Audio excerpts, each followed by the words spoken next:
Hi, Michelle Berger here to talk to you about joints.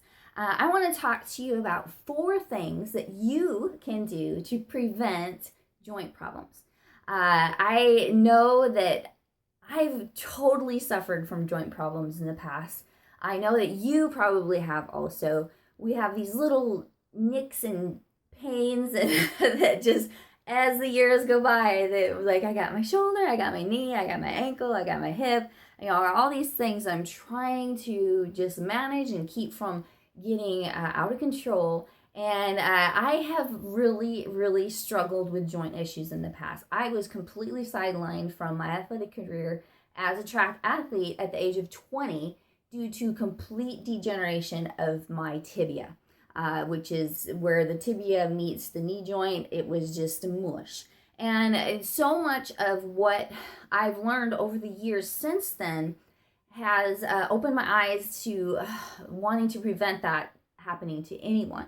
So let me talk about 4 things that you can do that will help prevent you from dealing with horrible joint issues. First of all, proper warm up. You must warm up.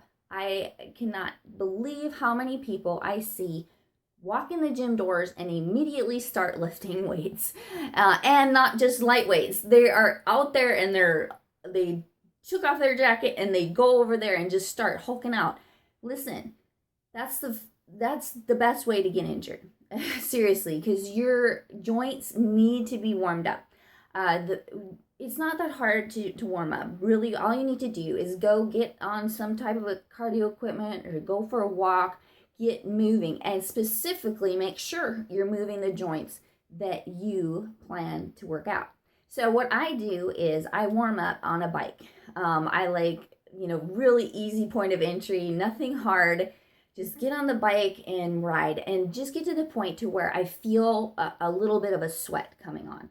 Okay, just warm enough to where the blood's flowing, I got a little mojo going, and I am ready to attack. Then I go over to whatever, say if I'm doing shoulders that day or bench press, I make sure that I specifically warm up that area too.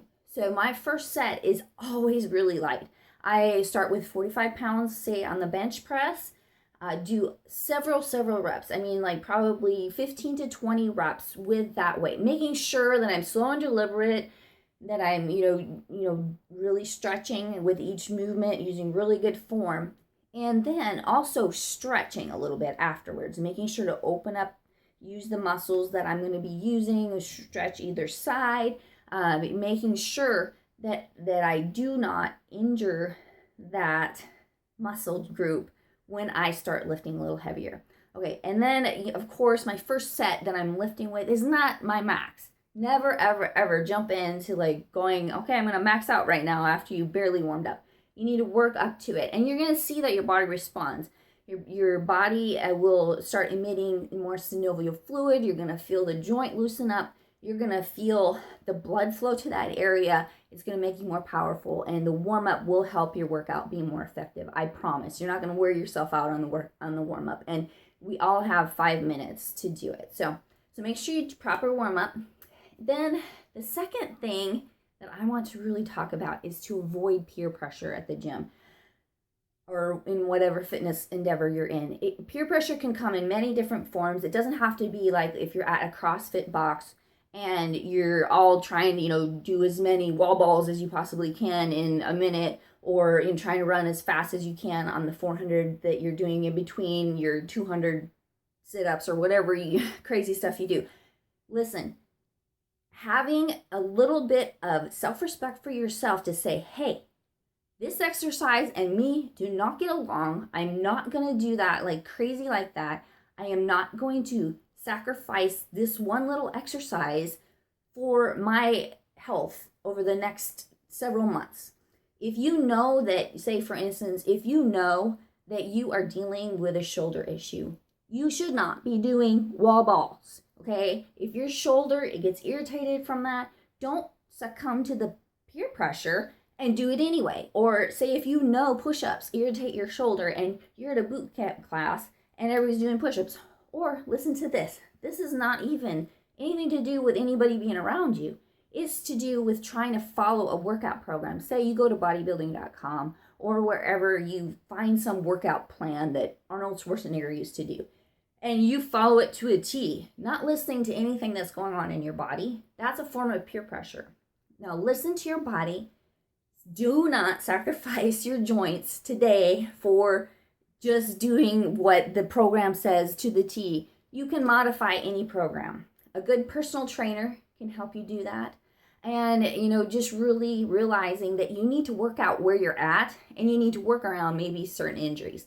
Personally, I cannot take group classes because I know that I get too competitive and I hurt myself. So I just stay away from those situations. I really make sure that I just listen to my body. I do the workout, and I need to modify a workout. I modify a workout. So just really don't succumb to peer pressure. So the first two things are, 1, proper warm-up. Number 2, don't succumb to peer pressure. Now the third item is supplementation. Oh my goodness. I am a huge believer in joint supplements. There are so many great advancements in joint supplements over the last several years. They've discovered so many great compounds and items. It used to be just like, take your glucosamine. Now it's like glucosamine sulfate, hyaluronic acid, your collagen, your turmeric, all these things working together to help reduce inflammation, prevent the injury before it begins by helping blood circulation to those joints, helping those joints stay healthy, and then also, if they are a little irritated, helping them heal.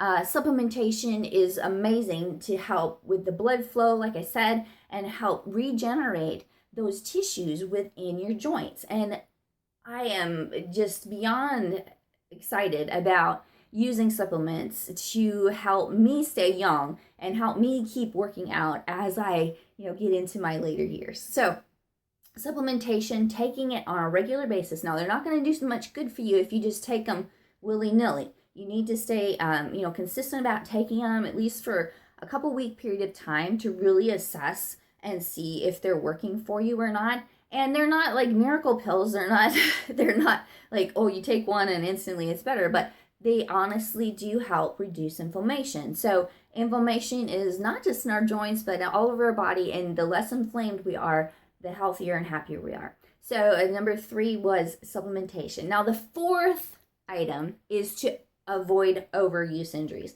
And I touched on this a little bit with the peer pressure thing, but overuse is not having a good training plan. I was a runner for years and years. I ran miles and miles and miles as a teenager. I suffered because of it. I was overusing that joint horribly. And all in the name of competition, all in the name of getting better times, becoming faster, becoming more aerobically efficient, all these things. But I overused that joint and I have suffered from it since. Now, if you prevent overuse injuries with a good fitness program, you are going to be able to work out long into your life without any injuries. Now, overuse things are what I'm talking about is not following a good training program. If you're following a plan to where you're working your shoulders almost every single day, that's overuse. If you're doing upper body 5 days a week and maybe legs 1 day a week, you're overusing your upper body. You're not going to be able to recover your wrists, your elbows, your shoulders, even your back muscles and your lower back will not be able to recover because you are constantly grinding on that. Now, other, runners are chronic overusers. I am totally against, listen to this, totally against marathons. I will not run a marathon. I will not ever encourage anyone to run a marathon unless it's like they're raising money or I don't know. I don't even know a good excuse to run a marathon. It is detrimental to your body to put that much pounding on your body over and over and over again. Okay, there's no reason to run a marathon unless you're running for your life and you don't have a car and you have to just run for like 23 miles or however far a stupid marathon is. I'm serious. Overuse injuries over and over and over again, that repetitive motion in your hip, repetitive motion in your even your lumbar spine, repetitive motion in your knees, your ankles, your toes, your feet. Overuse injuries are just from doing things repetitive over and over again. So examine your workout routine. Make sure you're not doing things too many times in a row. Give your body time to recover between certain types of workouts. And, get help. I'm a personal trainer. I love writing programs for people that prevent injuries and, really make sure that you're utilizing a wide variety of exercises so that you do not get overuse injuries. So the 4 things that I recommend to you to prevent your injuries are: number 1, warm up; number 2, avoid peer pressure; number 3, use supplementation; and number 4, avoid overuse injuries. That's it for now. Take care and stay healthy.